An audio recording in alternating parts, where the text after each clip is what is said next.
I didn't scream. I didn't argue. Just stood in the doorway, staring at my childhood room. My walls stripped bare. My bed already pushed against the corner. Cousin's maternity bag sitting on my desk like I had never existed there. My mother, smiling, smug. You're 22. Grow up. She needs that space more than you. Grow up. That was your verdict. After 22 years of loyalty, sacrifice, and silence, I nodded, quiet, calm, because in that moment, something inside me snapped, not in rage but in clarity. That room wasn't just drywall into bed, was the last piece of meth he hadn't already claimed. And now they were erasing me completely. Sue smiled faintly, walked upstairs, and began folding clothes into my suitcase. I should explain. I was the invisibiline in the family, the reliable one. It's the aunt who gave, while others took. Babysitter, chauffeur, therapist, maid. Whatever role they couldn't fill, Effield it. And every time I asked for a shred of recognition, I was told I was overreacting. My cousin, golden child since birth, got your word with love and protection. Pregnant at 20, she was brave. Out of school, she was finding herself. Me, I had a degree, a job offer waiting, and a side business quietly growing online. But to them, I was still just spare.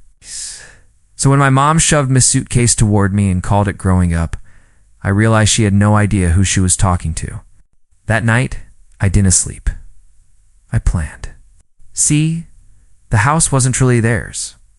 Not entirely. It had been willed jointly to my mother, my aunt, and me by my late grandmother. So they forget to mention that little detail, but I knew I had the documents. 4 years. They treated me like a tenant in me own home, blind to the fact that I was part owner. I kept quiet because ownership meant nothing while I still needed their roof. But that changed themament. They shoved me out. So, I picked not just my clothes, but every valuable I could claim. Antiques my grandmother had left specifically to me. The files, the jewelry, the paintings they never even noticed were insured under my name, and then I signed the papers I'd been sitting on for months, listing my share of the house for sale to someone wouldn't tolerate family squatters. Morning came. They woke up to an empty house, my room bare, my closet hollow, my drawers vacant. On the kitchen table, a letter in my handwriting waited. It wasn't long, just 1 page. Since I'm apparently grown up now, I'm moving out. The house you live in isn't yours alone. Grandma left a third to me. You'll be hearing from my lawyer.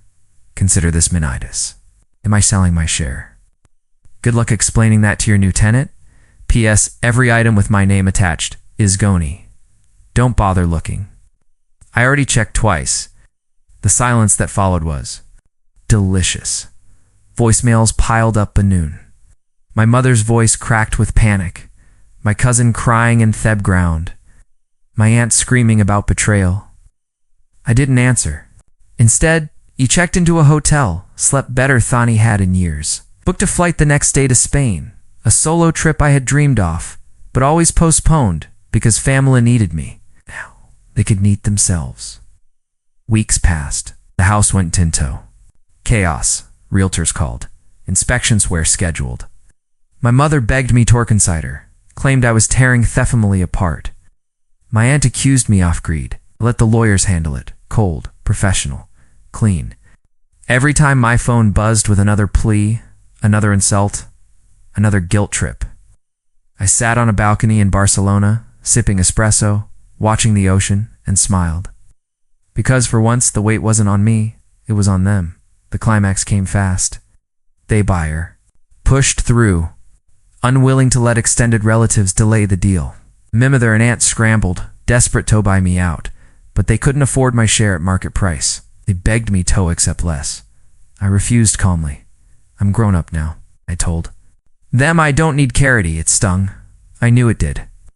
By the end of the month, they were for setto downsize, packing boxes, selling furniture, dragging my cousin's maternity bag into a smaller rental they hated. Me, I extended my trip. Madrid, Valencia, Seville, every city tasted like justice. And when I finally arrived months later, I didn't go home.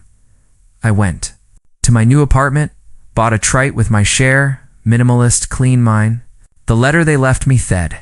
I moved out still sits folded in my drawer. The one that said I was selfish, immature, ungrateful. Sometimes I read it just to laugh Beckos. They were right about one thing. I did grow up. I just grew up into Samion. They could never control again. Final thought? They thought they gave my room away. What they didn't realize is that I took the house with me when Elif and the freedom that followed that was the real inheritance.